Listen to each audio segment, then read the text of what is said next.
I like how all of our copies are different too. That's funny. Yeah. It's fun. It's very, very You like got that. overtly Pepto-Bismol pink. Yeah. I ordered the one that Rayne has, but it was the vintage one that came through, which is absolutely horrendous, and I hate it. I kind of Although, well, no, both vintage and the Penguin English Library do not have notes, do they? No, none of the vintage do, and I quite enjoy that. You There's don't. one thing I only learned recently, that if you buy vintage, they will never. It's just the book. That's like all they do. And I was like, oh my god, that's a game changer. But it's not, because I only buy vintage mostly. I'm like, I don't need notes. I'll sort it out myself. But, Why do you like no notes? Because it's kind of like it's like a purist view. It's like, this is what they produced.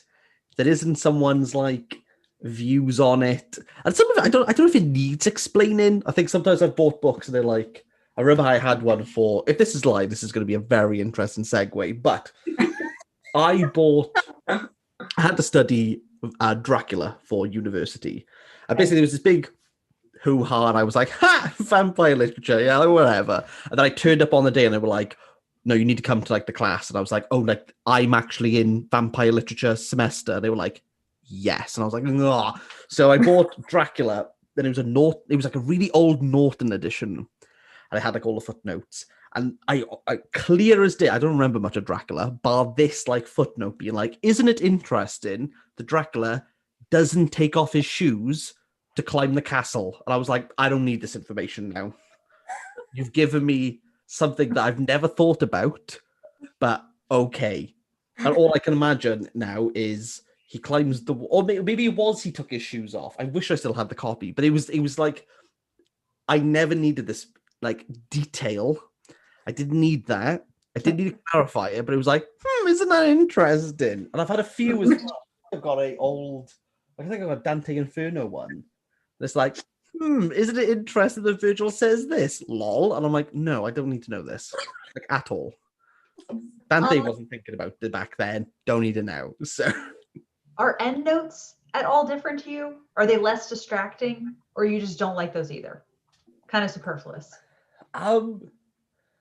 But as in, like footnotes are at the bottom of the page. Endnotes. Yeah, endnotes are like these thingies at the very. But I've reached the end of the book. I don't need more reading. I think it's numbers throughout, and then you got to flip.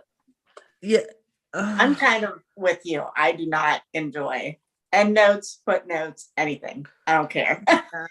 I think. Yeah, I think sometimes I can get too, what's the word?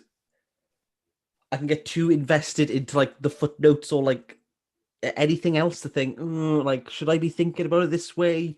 And I think like, I read introductions though, so maybe that's a bit weird, but I'll always read the introduction to something. Even classic introductions that might spoil it. You can't spoil it. If the book's good, the spoilers won't matter. If you tell me, which you did, because I remember in my copy of Mice and Men, I opened it up and someone they'd scrawled many things, some phallic things, but definitely down the bottom it was like, Lenny dies. And I was like, okay, cool. So that going into it. Spoiler alert. Like by the end, I was like, I don't even care that I knew that. Like it's gone above and beyond. Doesn't matter now. But yeah, I think I'm not really that bothered about spoilers. I'll happily know that Anna Karenina dies. We'll be like, okay, cool. Like I'm Another ready for spoiler alert. That's one I did not know. So great. Yeah. I think Karen is part of your point that also it's like an old enough book that it's kind of like, what is a spoiler with a super old book? Yeah, if you're 200 years late to Moby Dick, then like you should know that he's a whale. I think you could tell me like an up-to-date release, be like, this is like point for point what happens. If the story's any good, it doesn't really matter to me. Right. Maybe I don't know. Maybe it's a bit different with like things that like rely. If it solely relies on that like twist or Like a mystery. yeah, if it's like oh yes, the plumber kills them, and you're reading it going well the plumber hasn't turned up, you might be like oh okay like oh, okay but yeah I'm not never really been too bothered with. I don't think I've ever been spoiled by knowing a spoiler. I don't know if that makes any sense, but. Yeah, actually, there is Agatha Christie's The Murder of Roger Ackroyd. It's a very unique book of hers. And I knew the spoiler going in. And actually, I almost think it made it more fun. Because I was like analyzing everything this one character said throughout the whole book. And I wouldn't have done that otherwise. Yeah. So.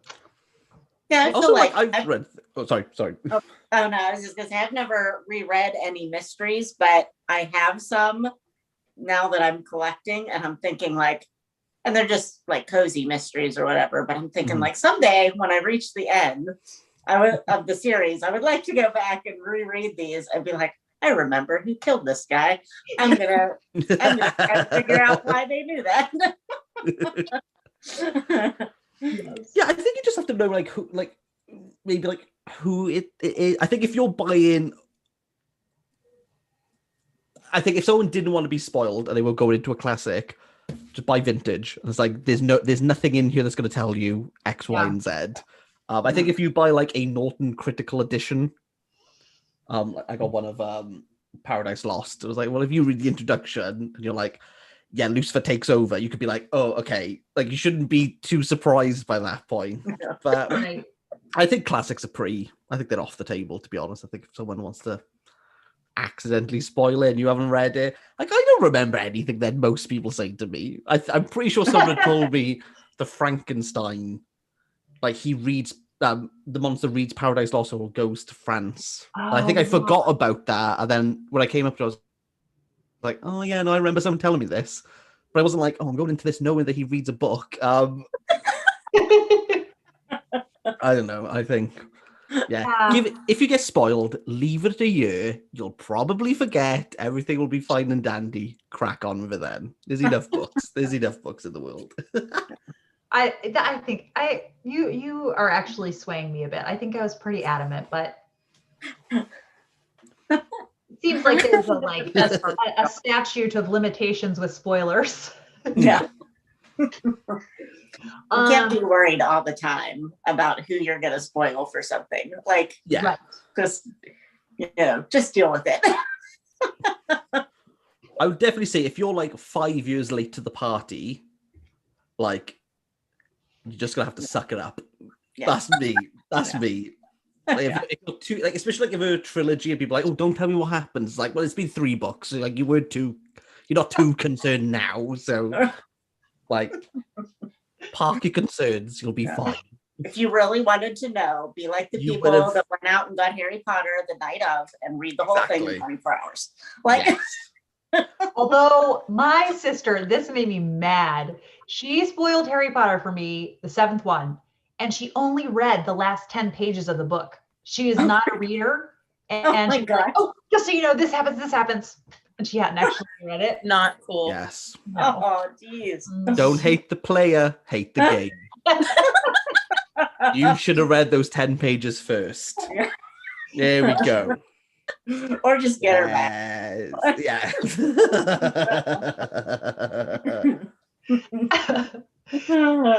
Well, shall we talk about wives and daughters? That's the reason we're here for, yes. It is the reason. Kieran, I mean, it's going to be hard after this. The highlight of your reading year. How are you going to move on after this? Well, I read half of it and gave up, so I moved on quite quickly, to be honest.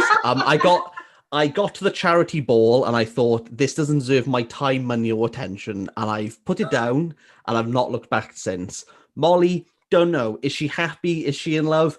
You know what? I've moved house, ain't interested. She ain't in my file of facts, haven't got her number. It's been a few Christmases. I hope she's doing well, but I couldn't care less. This bored me senselessly. to the point where I think I got to, I think it's page in my copy, 128, where they finally get married. And I thought, I've stopped caring about any of this now. I think the only thing that kept me going was Hyacinth saying that Molly's father couldn't eat cheese. I was like, Yes. That's right. now It's here, Kieran, by the way. I was like, I'm curious. Like, I like where this sassiness is going. Yes. It went. I was like, oh. I think what I hate about a firm. Okay. This is a safe space. It's okay. This is a safe space. Okay. We'll just laugh A at you. firm hatred of, I think, Victorian novels Yes. is, and I believe I'm correct because I watched your review from 5 years ago. So if my sources are wrong, you have yourself to blame. This was serialized to begin with, yeah. Mm-hmm. And there's a lot of this. It's like, oh, and it's like, ah, it's like, oh, you want to he hates cheese. Do you want to read the next chapter? I'm like, yes. And there's only so much I can chase the carrot before I'm like, you know what? I'm done with carrots for today. I'll move on to something else. And I feel as though with Victoria, and it's not Gaskell's fault because Right. that's the way. Don't hate the player, hate the game. That's just the way it was back then. Right. But there's just a lot of like you're building me up to let me down, and you're just gonna keep turning that machine to the point where I think, and I had this issue with Fingersmith by Sarah Waters. Mm-hmm. She's Welsh represent, but it has that element of, because it's replicated Victorian, that you kind of Right. you just move it towards this thing where you're like, I know what you're doing to me, and I feel manipulated.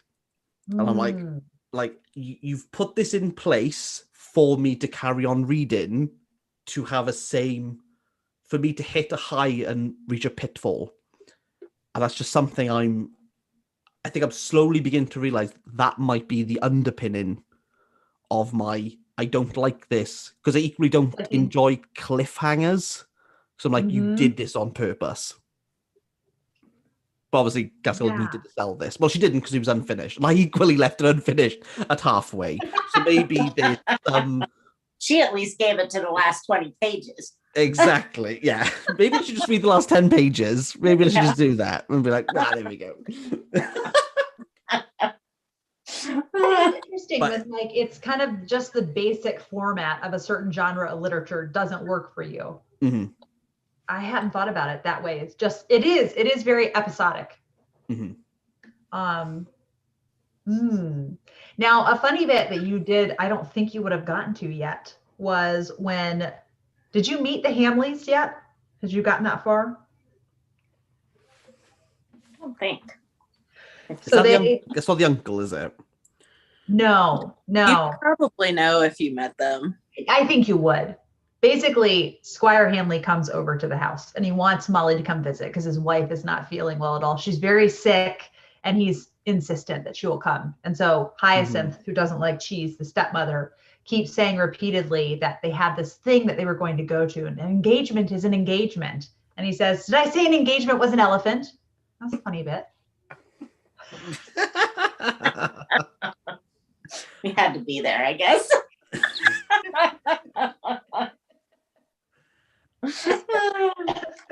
I think if you would have kept going, you would have liked the Squire Hamley.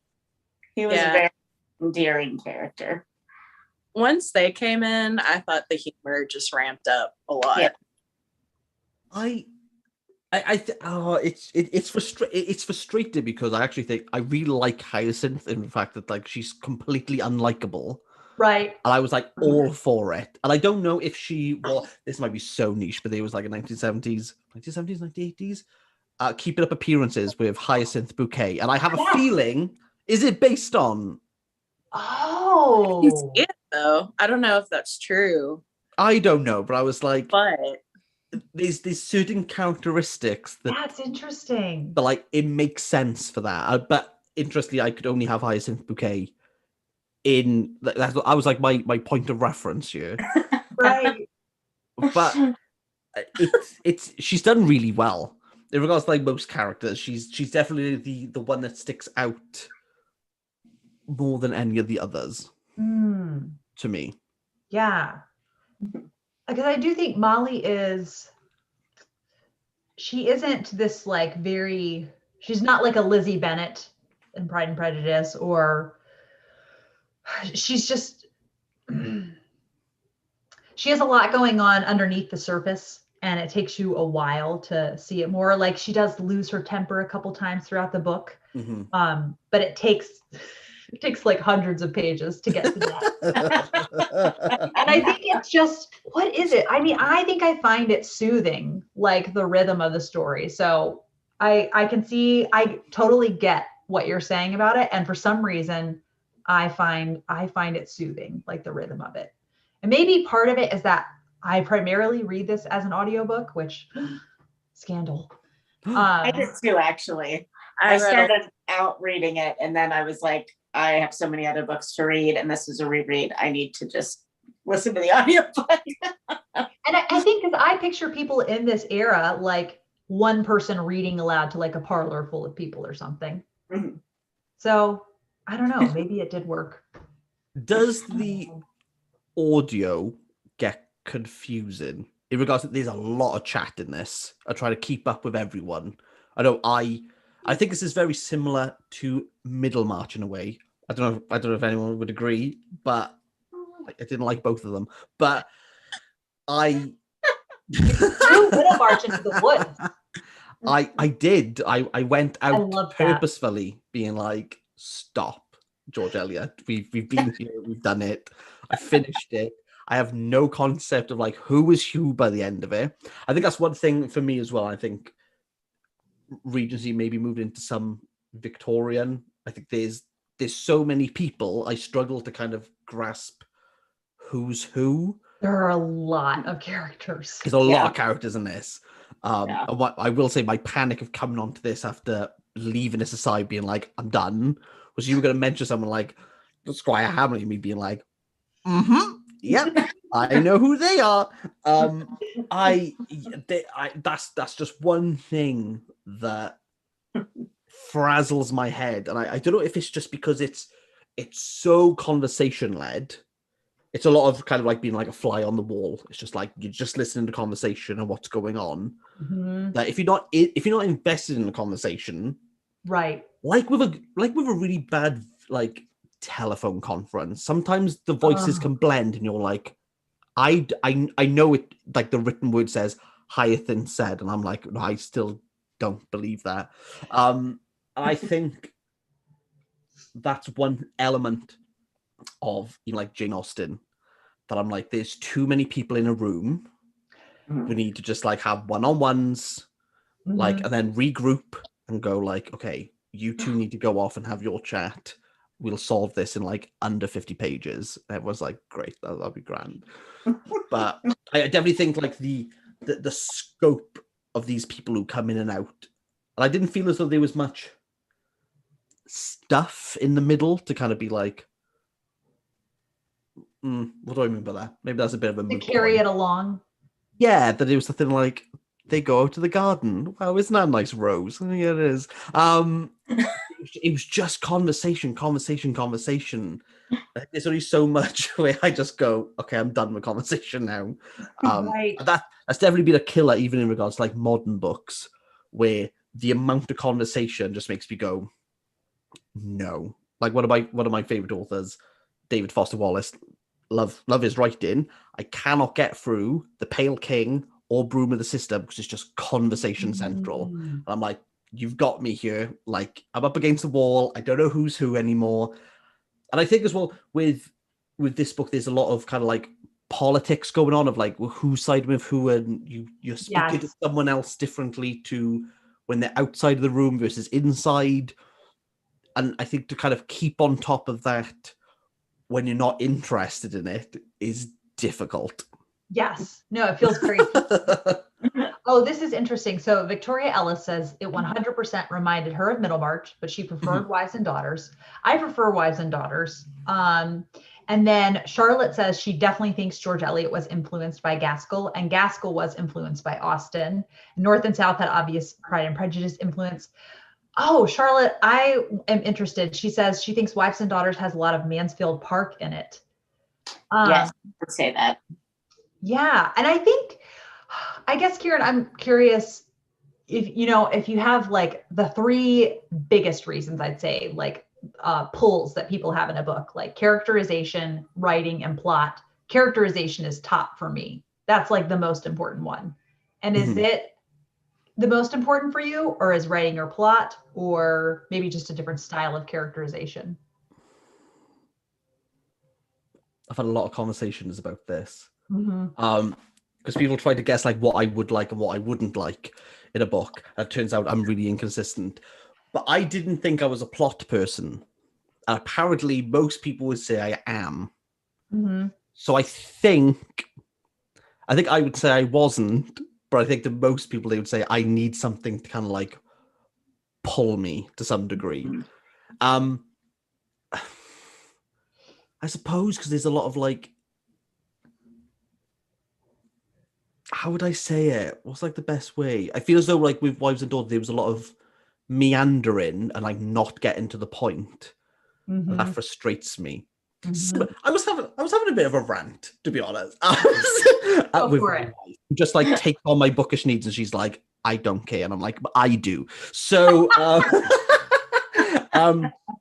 was saying about this in regards to when I used to play a lot of games back when I was younger. Anything that was like open, like sandbox feel, I can't do it, and I feel as though maybe there's something in regards to if I can't see that there's like an end point of it, that I instantly I just shut off. I'm like, I ain't interested in this now. Like I need to know like what I'm doing and like why I'm doing it. Maybe that scope of I'm going to say some things and lead you down this route, but we're going to pull it back. And here's this little secret over here while these two people that like want to smooch because this is a romance at the same time. I think there's that sort of coming together that I really dislike. By the way, out of curiosity, when you said Charlotte, is this Charlotte from Coiny Reads? Yeah. Because I'm surprised she didn't say Les Mis. I'm just going to like out that right now. Because everyone comes back to Les Mis. What I can't believe is that you endured through Les Mis with 100 pages on the sewer systems in Paris, but maybe you're more worn down now after getting through Les Mis. I like the sewer scenes. What? When Victor Hugo was like, this sewer is pants compared to the old one, I was there going, do you know what? You're convincing me on this. I agree. These sound horrendous. I quite enjoyed the sewer scenes. That's so funny. But equally, I probably wouldn't have persevered with it. But the fact that it was the only condition to get Charlotte to read Ulysses, I was like, I'm putting my money down now and I'm going hard on this. It's a bit of a stupid reason because I've not read Ulysses. I don't even really know what it's about apart from Harold Bloom. So equally, I could hate it, but I feel as though the payoff is worth it. It might not be. It might be the worst idea ever. And so Charlotte has for real agreed to read Ulysses now because you did Les Mis? Yes, in August, I've decided right now. You heard it here, folks. August 2021 is Ulysses. Ulysses-a-thon. That's what we're going to call it. And we're just doing it. I got the book. You can do like August and September. You know what I mean? That's a lot. That is quite a big book. Yeah, I haven't decided the details here or there. Let's do August and September. Yeah, we'll do it like that. I mean, I got the book. I know Charlotte's got the book because I sent it to her, and it's the same as mine, so it's all good. It's all ready. And if she loses there, if she loses there, I'll just send another. It was fine. So she said she can hardly wait. I know. Same. And Victoria Ellis suggests that maybe Wives and Daughters just needed more sewer scenes. I mean, was there a sewer scene after the charity ball? You could lie and say yes. So I mean, if it will get you to finish it, yes. Oh yeah. There's a big sewer scene like towards the end. Yeah. Well, I did not in the last 10 pages. But, so So we have to read 300 pages should be fine. Yeah. That's fine. I think the end would be really curious to know, because I know it's unfinished, but I don't know to what extent it's like 10 pages. unfinished. Yeah, you can tell where she was going with the story. Yeah. Do they get together? We're not gonna tell not in you. the actual pages, no. Kate. No. Is it? Have to be honest. I don't know. I'm trying to get him to finish it. Is it moving towards that way that they get together in the end? Oh, absolutely. What was the point of reading it then? Honestly. Because I love the characters. That's why. It's like spending time with friends to me. Yeah. Have you read Middlemarch? Yes, and you know what? Sorry, I love Middlemarch. Mhm. I've read Middlemarch 3 times, Kieran. But did you feel the same way in regards to Dorothea's relationships? Like when she went with Casaubon, and then obviously he dies and he goes, ha! Reverse Uno card, you can't do that. And you're like, oh, okay. Did you feel like the same way in regards to that? Because it like wound me up. I was like, I'm being played. Wait, it wound you up like you were intrigued? I wanted Casaubon to continue living because it makes that dynamic was so interesting to me. Oh. And I thought it was going to be like, I'm going to purposefully make the, not Theodora, that's my own daughter, sorry. Dorothea, like in this horrendous relationship that she like cannot get out of, as like a commentary in regards of like, she cannot get like what she wants. Like she made the decision kind of, but like the consequence of that is that she can't go back. She can't go back on what she said. And I was like, I'm in on this. Like, this is different. It wasn't like we're working our way up and she gets with James. I found, especially this last reading, I found Casaubon like a fascinating character. Mm-hmm. He so perplexes me. And I love that about him because I don't understand him. Third time in, still don't understand the man. But I also think then the ending of Middlemarch, it's like the most, I stand by, it's the most romantic scene in a classic, like ever. So I like that about the end of it. But I agree, Casaubon's a great character. Mm-hmm. He's psycho. Like I'm gonna throw this question out because obviously this is the first Gaskell I've not finished. It's equally the only one I've read, but we'll take that aside. What makes Gaskell different from Victorian authors? Yeah, let's go with that. I feel like the closest she gets to is George Eliot. Mm-hmm. I feel like she is a lot more realistic than Dickens. He has such like caricatured characters, which there's a mood I can be in to read those. I feel Thomas Hardy like hates marriage, and he's just so unrelentingly bleak. And I do think like he had a lot of things in his life that were disappointing, so it makes sense then that his novels would be bleak. But some of the things, plot devices that happen seem pretty contrived. And then in the Brontes, like I really like the Brontes, but they're kind of always at like an 11 emotionally. And so I think she feels the most realistic and her character's the most human to me, I think is what I'd say. Yeah. And there's something about her writing that makes it really easy to get lost in, I feel like. Like some classics, I really have to make myself focus. But in hers, it's very easy for me to just binge and get lost in it. I don't feel like she's not highbrow. Like I can just sit down and read her books like any old novel. And I still feel like compelled to read it. Like I feel like there's enough plot but yet characterization that I can get through them easily. but like Middlemarch was, I mean, I liked it too, but it was much more like highbrow, dense. Yeah. Literary, I guess. Maybe. Yeah, literary. Yeah. I will like happily say, Gaskell, I hate using the word accessible because I just hate the word because I just don't like it to describe you think books. it like denigrates the book then if you call it accessible? Yeah, or that like it's not challenging. That like accessibility means that like, oh, this is like really simple. Like you can get on. Where I think sometimes I don't like it, but it's very easy to read. I'll happily put my hands up and be like, first 2 chapters I was like, oh okay, like I'm in the swing of it now. So I think Gaskell's definitely got like a prowess here.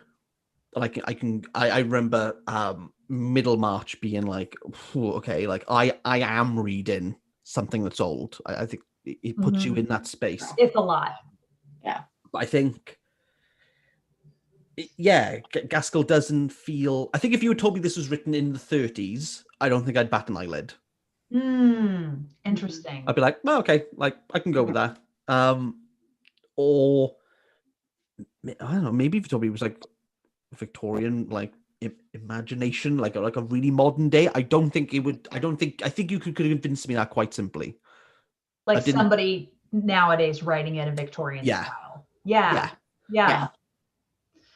It seems like it's very down to earth, realistic, kind of.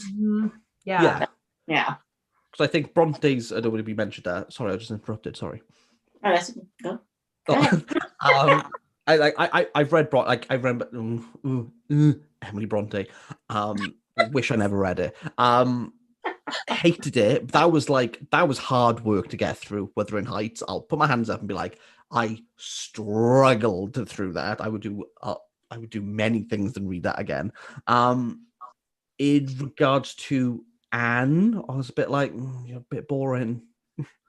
That's why you're the least remembered. And then Jane, and then Jane Eyre, which is interesting, and I think this is why I keep coming back to Victorian, even though I clearly don't get on with Victorian. We read Jane Eyre when I was 14 in school. Hated it, apart from Helen, who's like in the orphanage, who dies. Loved her with a passion.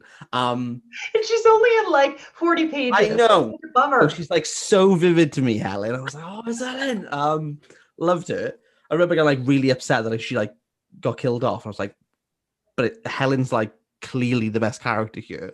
And they were like, oh, wait till the attic. I was like, I don't need to go to the attic. We need to go back to the like orphanage right now.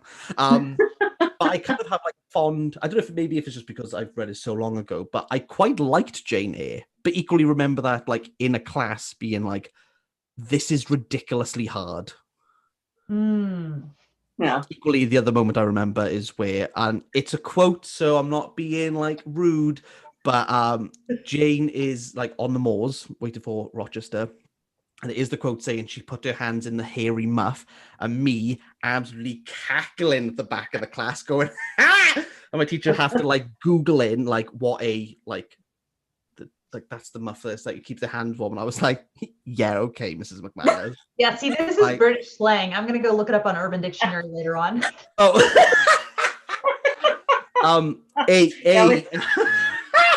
We don't need to discuss what it is. We'll go. I'll be enlightened later on. Yeah. I mean, in a worse survival situation, I don't think it would be out of question. But yeah, when they said they put her hands in the hairy muff, I was like, yes, Bronte's finally speaking to me now as a 14-year-old, bit of a like class clown in the back of English. I was like, you're speaking my language here. I feel like the writing style, though, in Jane Eyre is super accessible. After that scene, it was. I was all for it. I was like, yes, thank you. Charlotte says, on behalf of all West Yorkshire, I say, how very dare you? I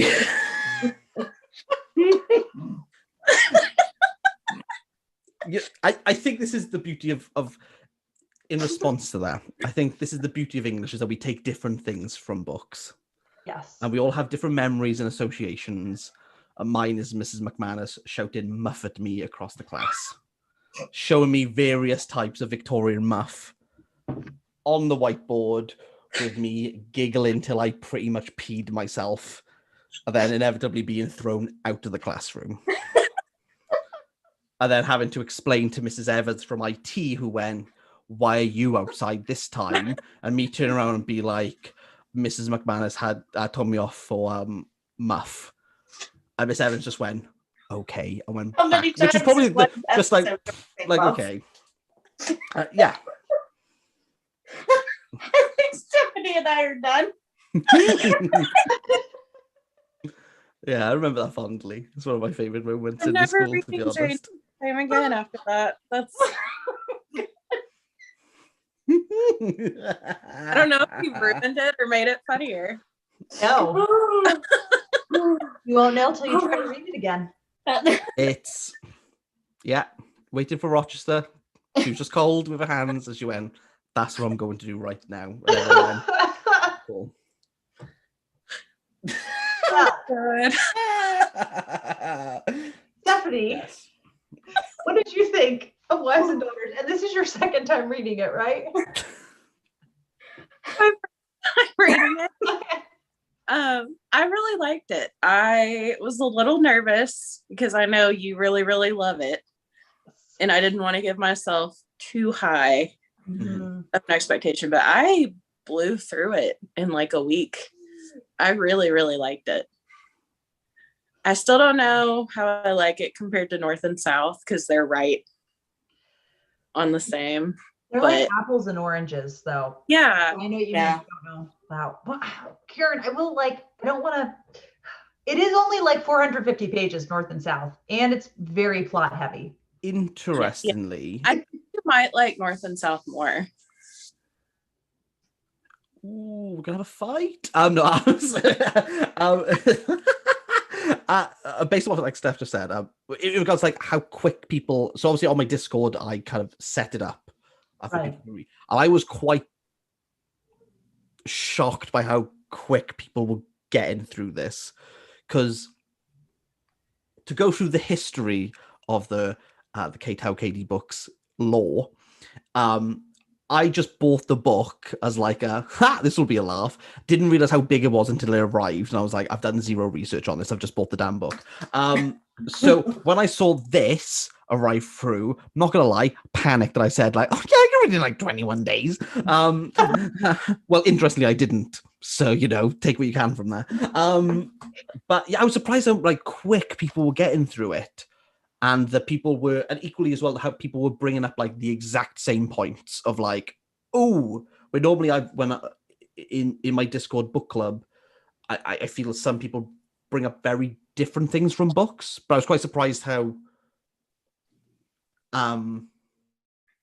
like uniform everything seemed to be, or the people were going through it at a very similar pace.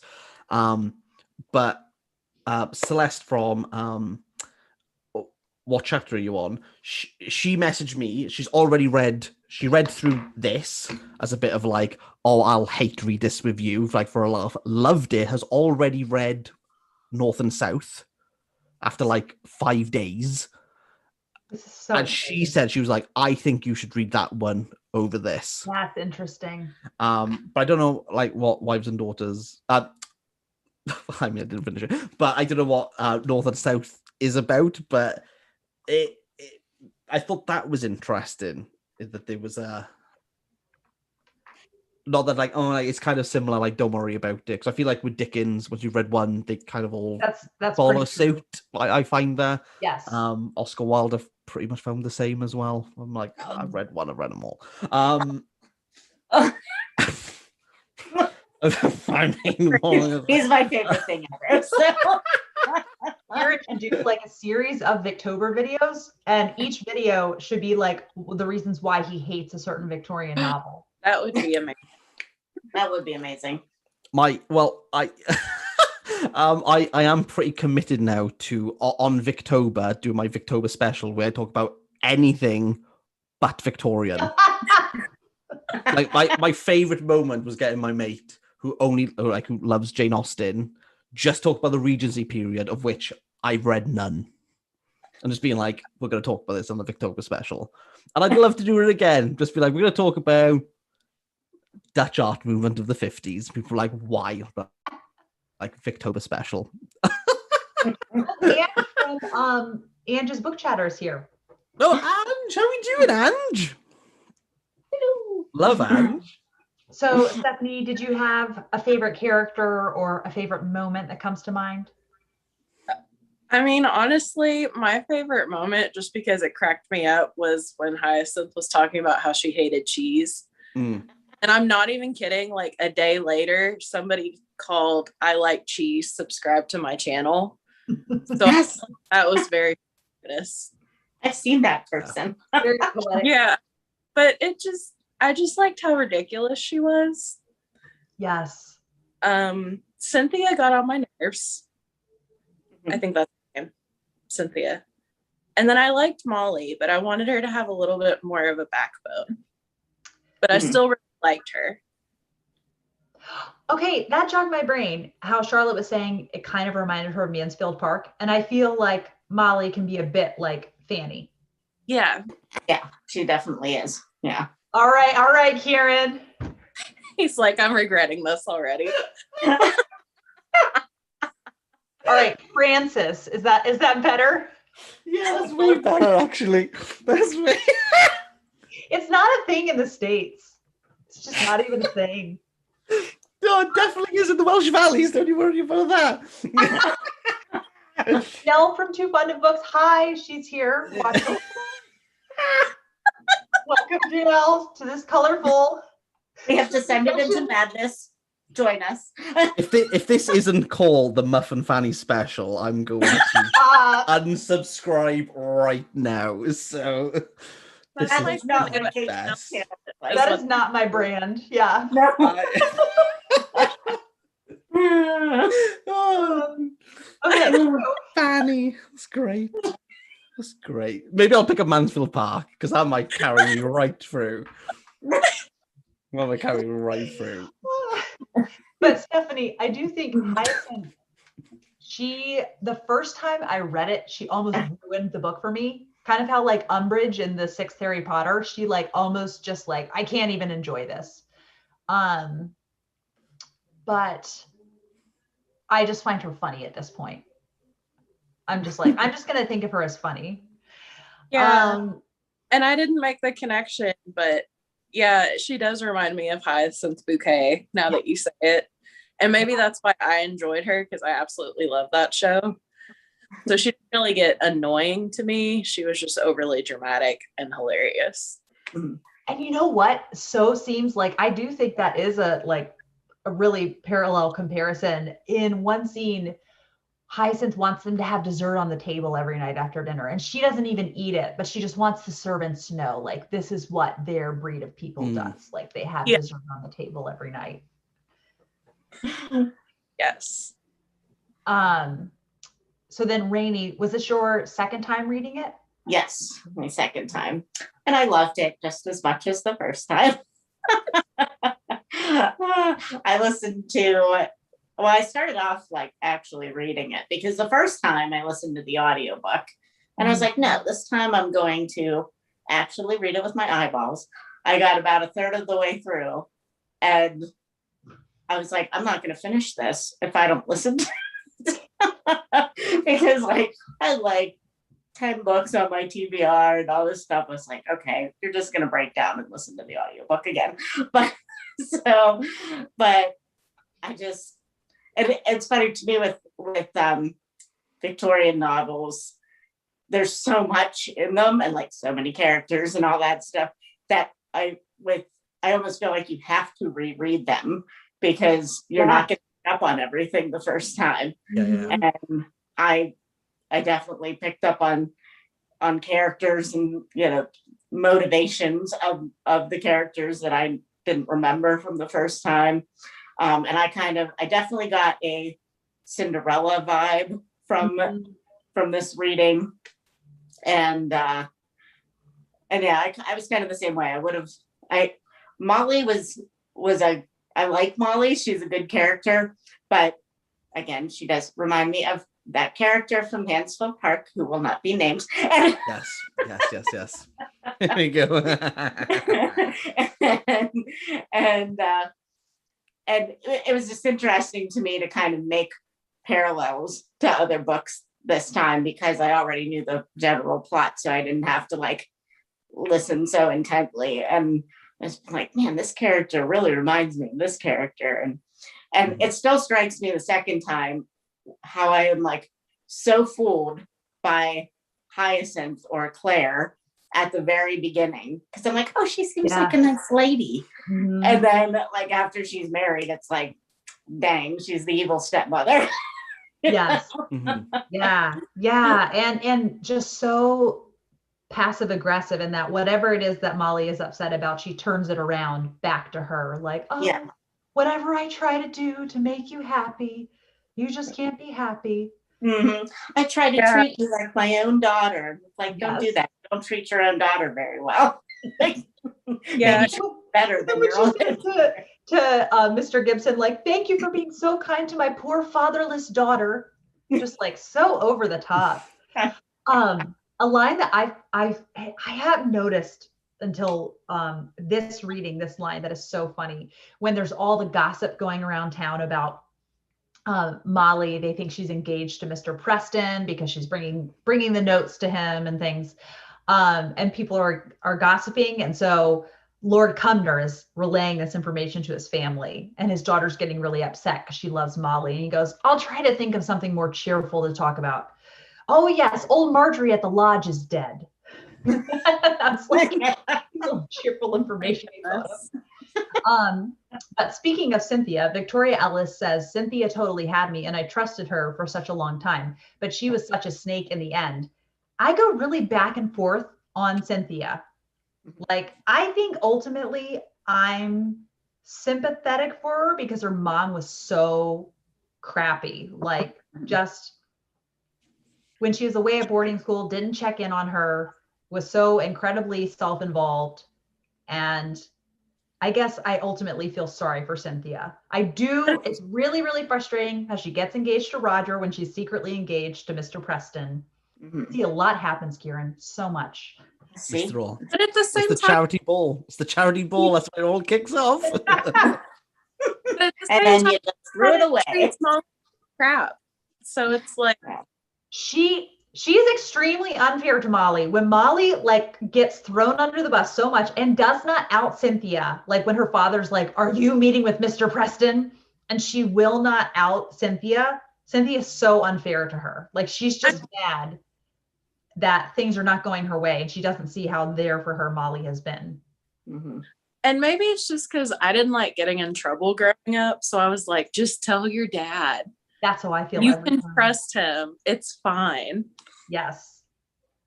I found it interesting in regards to how little the father's in it.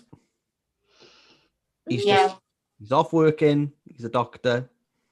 I thought there would be moments where, or maybe more moments that she would bring in of him overseeing what is happening. But I don't feel as though, maybe it does towards the last 300 pages. But but I feel as though there was none of that. I feel as though we were constantly in very much like the same time, the same people. I think I wanted more of that. I think what's sad is you get a couple of discussions about this. He basically regrets marrying Hyacinth. He realizes she's like she's a terrible person, basically. I think he's kind of avoiding being at home some. Yeah. He's like hiding from his wife. And I think he realizes that even though he did it for Molly, I think he feels guilty because he realizes that was not the best thing for Molly. And I don't think he wants to see it. Yeah. I thought of something really interesting, something that I noticed when Cynthia's going back and talking about when she got engaged to Mr. Preston, and she said she was only 16 years old.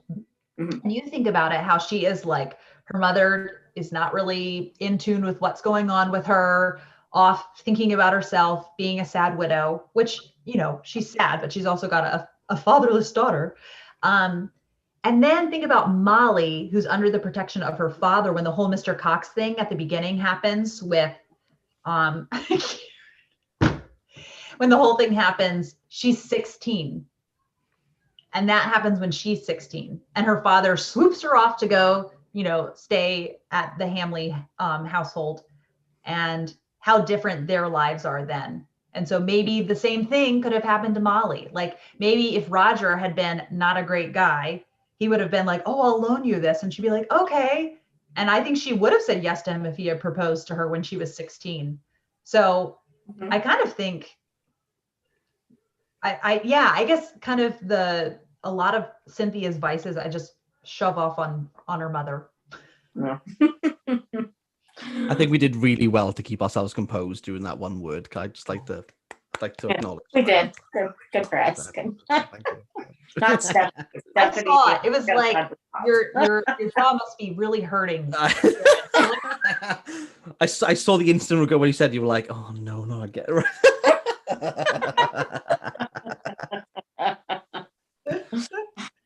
And Victoria Ellis, you were saying how that you felt like the dad was gone. Victoria Ellis says it's called Wives and Daughters, and I guess Gaskell wasn't playing. Yeah, no, that is fair.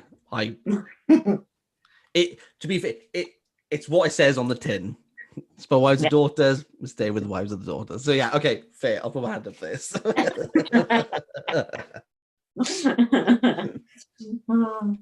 I heard on a podcast that Elizabeth Gaskell based Cynthia and Molly on her daughter, Marianne. So she split like these two aspects of her daughter's personality into two characters.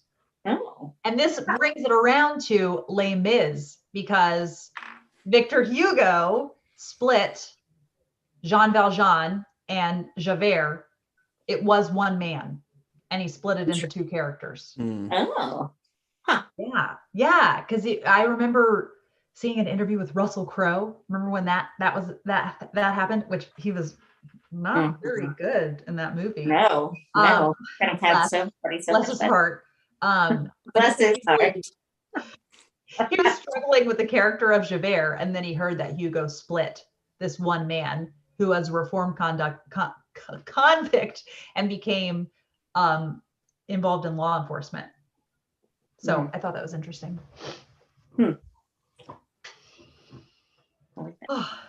Well, it's good knowledge to have because I'm reading Les Mis next month. Me too. Yay! It'll be great. So I'm excited to see how I feel about it since it's been a while. Yeah, I'm starting it anyway. Very reading good. the first part.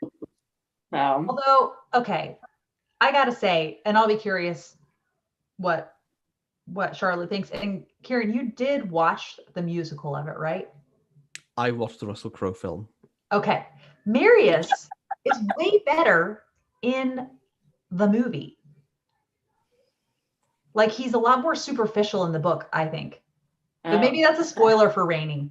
There's like a specific aspect I'm thinking of. I agree. That's not really a spoiler because I've seen the musical. Okay. So all right, here we go. Marius. He does not empty chairs and empty tables song. That doesn't happen in the book. He's all like, Cosette. Oh, he doesn't think about them. Yeah, he's got a bit of a creepy stalker aspect to him in the book. He really does. He's got more. Yeah. I think if you've watched the musical or watched the film, I think you're fine. But Les Mis, no, because this will make Charlotte too happy if I keep talking about Les Mis. So, I've really struggled with Les Mis because I get it. Like I get what's being said and what's being done. I just feel as though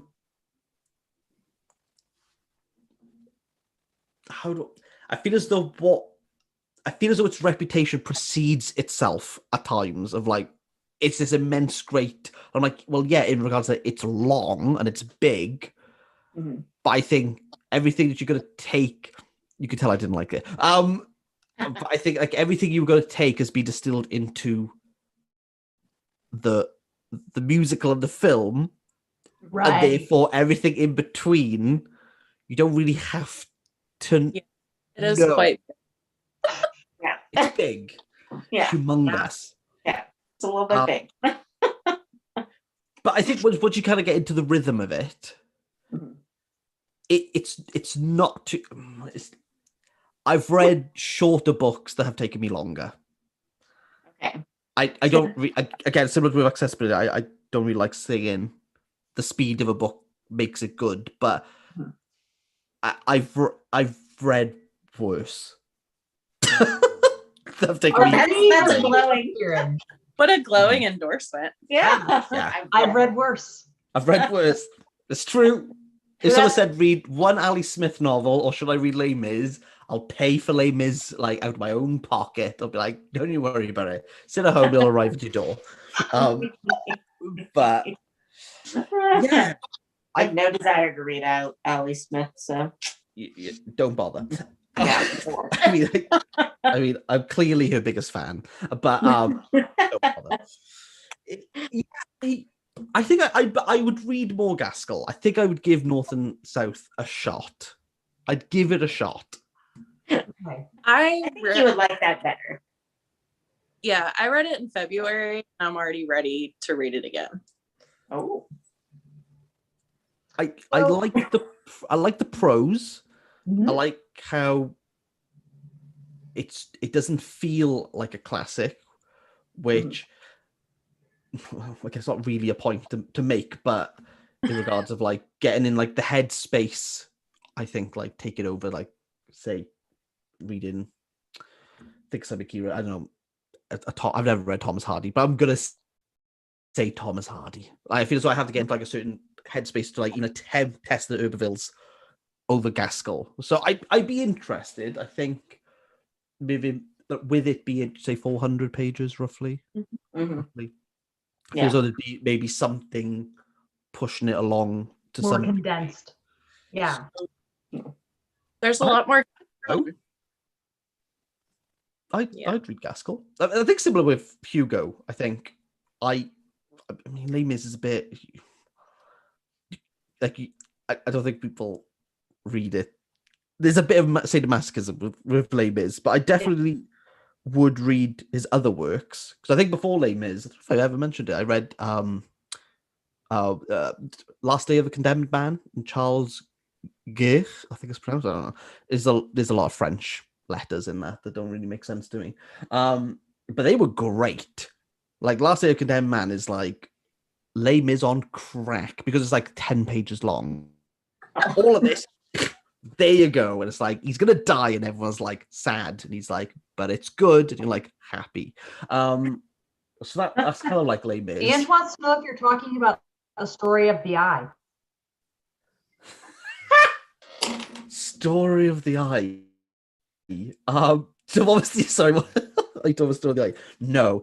Oh no. Story that would be interesting. I think out of everything, if I could put it out to you now, I think Kate should read Story of the Eye. How long is the story of the eye? 70 pages. Give me some buzzwords for Story of the Eye. Everyone who's read it, this is like a buzz sentence. Everyone who's read it on my Discord has been scarred for life. Aww. No. 70 pages. It's different. Yeah. It's definitely a moment. Like traumatic in my life. Or like shocked start? It's going places. It's going places that you do not want to. I reviewed it. Watch the review. Plug.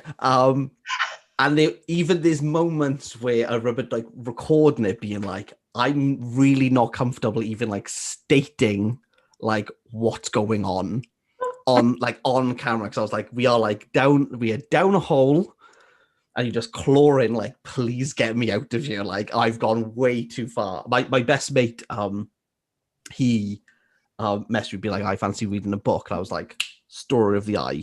And he read it in like half hour, rung me, and he went, there's clearly something wrong with you in that group of people on Discord. And I was like, yes. No, please don't read it. Please don't. I'll take anything over that. And said, do it, Rayne. I love you too much. I don't think that's, I mean, those buzzwords aren't really doing it for me. It's one of those books that it's a bit different. I do feel as though I want Kate to read something now. Yeah, I can be assigned something. Okay. Right. Give me some buzzwords. Give me some buzzwords and we'll go for it. Domestic, pastoral. Oh, nice segue into Geo. Oh, yes. Into pastoral. I would like you to read. Okay. All right. I'm scared. Martha, Jack, and Chanko, which is a Welsh translated work. Ooh. About a small family. Would you believe it? Martha, Jack, and Chanko, who live on a farm in rural Wales. One of them is in a relationship, and the other two hate them, as in the partner. They all speak Welsh. Their partner does not, and there's a lot of like, I can't understand what. But obviously, it's all translated to English, so you're like. So the person goes, I don't know what you're saying right now. And then in English, they go in, we need to like switch language. Their parents have recently died, so they've taken over the farm. And some occurrences happen. Uh-oh. So would bleak maybe describe this? Melancholic rather than bleak. I can deal with melancholic. It's not like you're not going to cry at the end. It's not like, oh, it's so bleak that I'm like in a state of like despair, but like things happen. Like it has an ache to it. Yes. Okay. Imagine like stubbing your toe and you're like, ah, it's like that sort of ache. And then like it goes. But in regards to like pastoral. Yes. And domestic, and obviously it's a small cottage, so like they're all like in this, so they all work together. So everything's like really heightened. I think it takes place over like a month, and it's 180 pages. That's so doable. Carol Lewis. I will do it. It seems like a cake book. It does. But I have like a Welsh Witch by Alan Rayne. I'm sure you know the name Alan Rayne. No. Kieran? Okay. Well, do you know Hano Publishers? Hano, yeah. Yes. So they have a line of Welsh classics, and Alan Rayne was a Victorian author, and her book, A Welsh Witch, is it's like the landscape is a character of its own, and it's kind of claustrophobic feeling, and there's some tragic things that happen in it, and it's one of my favorite books. So I'm going to read this. Martha, Jack, and Chanko is going to take over. It's good. It's make it happen. I feel like he's setting you up for something, though. No, like to it pessimistically. So it was sent to me by the publisher because I'd asked for like some book of sorts. I was like, I don't really want to read this. Like, if I'd be completely honest, right? Sold me. I was like, yes, I'm all for this. But I think in regards to what it does with language. Mm-hmm. Like supersedes it all, because I think it's interesting where like when they speak in Welsh, when aren't they, and who can understand and who can't understand. Equally as well, which like would add a little like dollop of intrigue. One of the characters has a it's not really confirmed disability, but their communication isn't. They can't communicate very well. Interesting. But they're better at Welsh than they are English. So obviously you have someone speaking English, they have to translate it for one character to understand, and then back and forth. It's fantastic. All right. You have me very intrigued. I'm like, I'm going to go in knowing it's not going to be this like happy-go-lucky thing. It's going to be mentally stimulating. You'd read in a day. All right. who has been to Wales, an English speaker seeing the language. That sounds interesting. Where to in Wales? Ackroyd. I bet it's going, yeah. Oh, this is pretty solid there as well. I'm happy with that. Yeah. We'll do a field trip. We'll do a Wales field trip. Ooh, yes. Yes, please. I'm ready for it. Ready for it. No, I think if you read there, it'll be up there, one of your favorite books. I'm confident on it. Wow. So what's gonna happen if he doesn't like it? It's not gonna happen, so we don't even have to like don't even have to worry about it. We'll just boop. This is recorded right now. I'll Everyone's happily seeing this. I'm ready for it. I will happily hang my head in shame. Which I have to do that. We're going to see a video this week coming, folks. Yes, I'm ready for it. I'll happily hang my head in shame. It ain't gonna happen. So nice and easy. Well, as we close out, I am curious, Karen, what are some of your favorite classics then? Because I'm sure there are some. Yeah, I'm going to do my PhD on some. So anything romantic, the romantic era, I'm all for. Byron, Shelley are like up there with like the best. They are predominantly the people I'm doing there.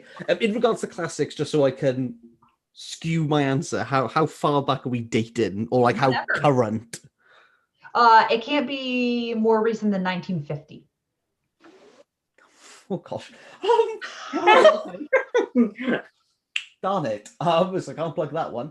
I would go for, because those would be modern classics. I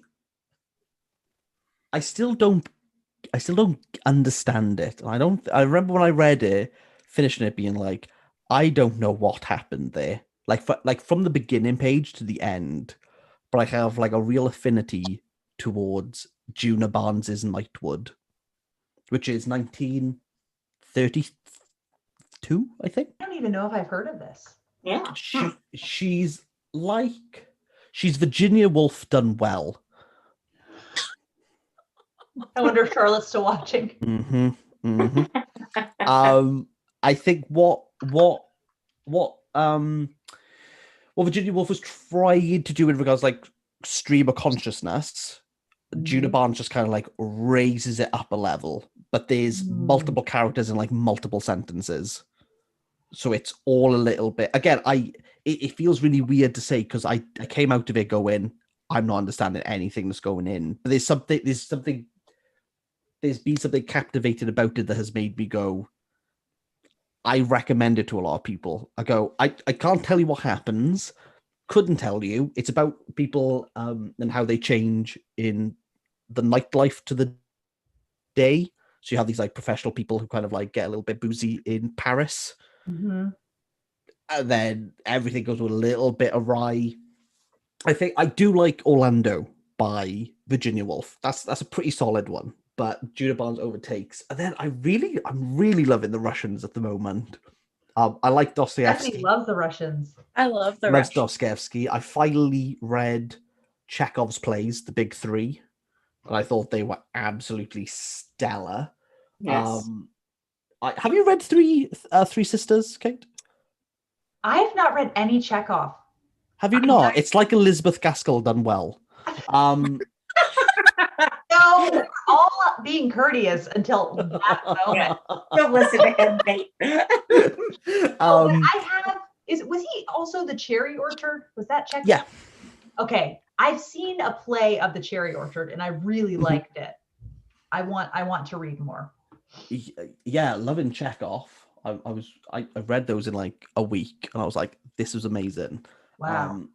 I don't know why I've never read or watched a Chekhov before. But I'm trying to think of other classics. Dostoevsky. Do I say Dostoevsky? I think Chekhov takes over Dostoevsky. Believe that. I'm trying to think of some other Welsh classics that I've read, but I'm more of like a modern classic reader. Yeah. I don't tend to dip back too often, but I have always said I want to read like at least one classic a year. That's kind of like something that like I want to like plow along with. So like Middlemarch was the one last year. I've done 2 this year. How fun! But I definitely do enjoy. I enjoy maybe in like a sadomasochistic way, but I quite like challenging myself of going back and being like, okay, like it's not current. I have to kind of like get into like a different mindset. Right. That is, I think for me and how I read and how like to move forward, I do think to kind of understand what's going on now, you do have to look back, and there's no point reading something. So recently, I'm Tangent King. Sorry. So I'm reading all of Solzhenitsyn's work because I've come across him this year. He's incredible. Wow. He's ridiculous. But I've realized him, Dostoevsky, Tolstoy, does Chekhov, probably. They all referenced Dead Souls by Gogol. That's what Stephanie's reading like right now. I was like, I need to read Dead Souls. And I hated it. I hated all 330 pages. Like, this is boring. Like, why is this so, like, revered? But I'm like, but I have to kind of know Dead Souls to kind of understand serfdom, how we move on from serfdom, and how in the 1950s, how all the talk about Stalinism and Leninism and what communism is doing refers back to, like, a rebranding of serfdom. Which kind of works in some, kind of works for doesn't. But I have to go back to Gogol to understand how to move on. So I think in order to like understand something properly, you have to keep eking back to know where you. I mean, I say that, and I haven't even read like any of like the Greeks, which are in loads of books. There's loads of retellings. Oh, but yeah. There's. I read what's his name? Chigozie Obioma. He had a book shortlisted for the Booker in 2918, Orchestra Minorities, which is a retelling of the Iliad. And I read it not enjoying it because I didn't really get how it was related to the Iliad, but then I had to have a word to myself being like, but you don't know what the Iliad is. So I was like, you can't really criticize it for like not knowing, like, how does this relate? So I don't even know what the original one is. You had words with yourself. So I think, yeah, pretty much all the time. But I think there's that sort of, like, everything kind of feeds into something else. And it's interesting reading Middlemarch, how I'm kind of seeing where these references are being related to. And I have no doubts that, well, I mean, in regards to like keeping up appearances, I'm like, is it? Like, is this some formation of Hyacinth Bouquet here? I don't know. But I always find it interesting. Yeah. So I think it's something you should do even if you don't want to. Yeah. That's me. Yeah. I'm Yes. Yeah, and it's not like you have to read, 10 classics every month, pick a few to work on each year. Yeah. Yeah. Milkshake Kira says, Kieran, you should read Lady Macbeth by Nikolai Leskov, a lesser known Russian classic, but really disturbing. What was the name? Lady Macbeth by Nikolai Leskov. I recognize Leskov. It's not that book, but I'd be interested in. I quite like Macbeth, so I mean, I like Macbeth. I like Hamlet. That's pretty much Shakespeare done for me then. So I'm pretty stereotypical in that way. Like, choose the two tragedies. It's done. Okay. I just keep hurting my heart. I'll be out in a minute. No, close the door.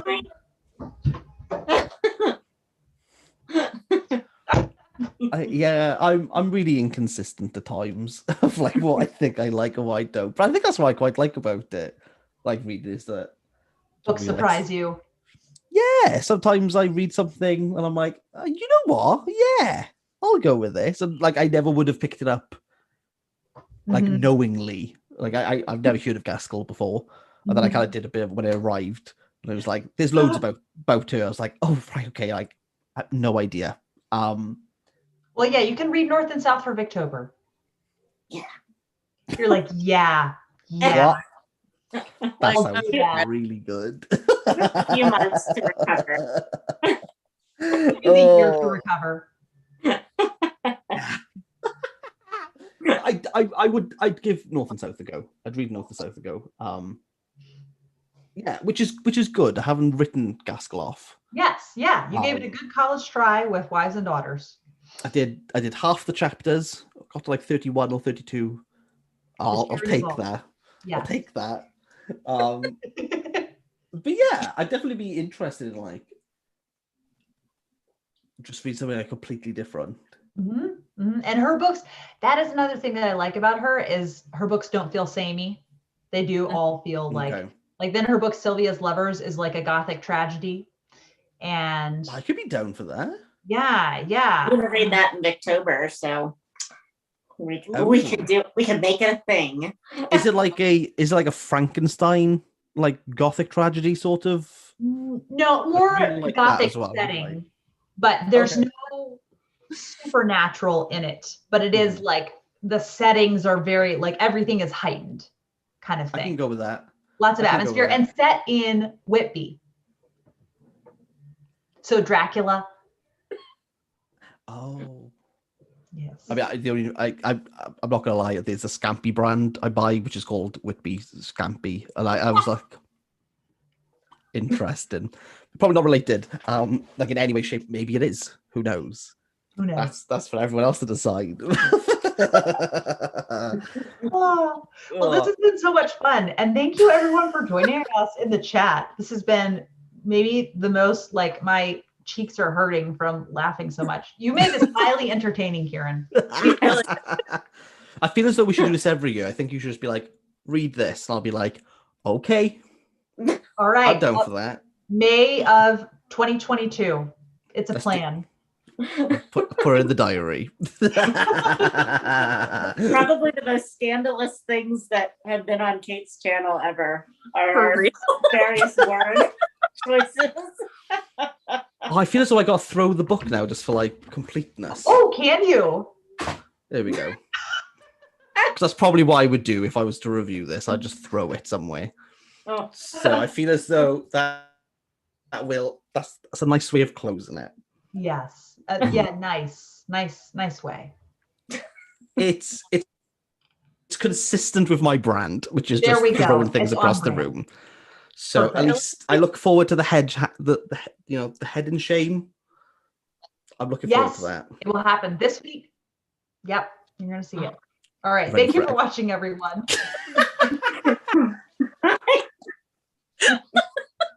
And that's a wrap.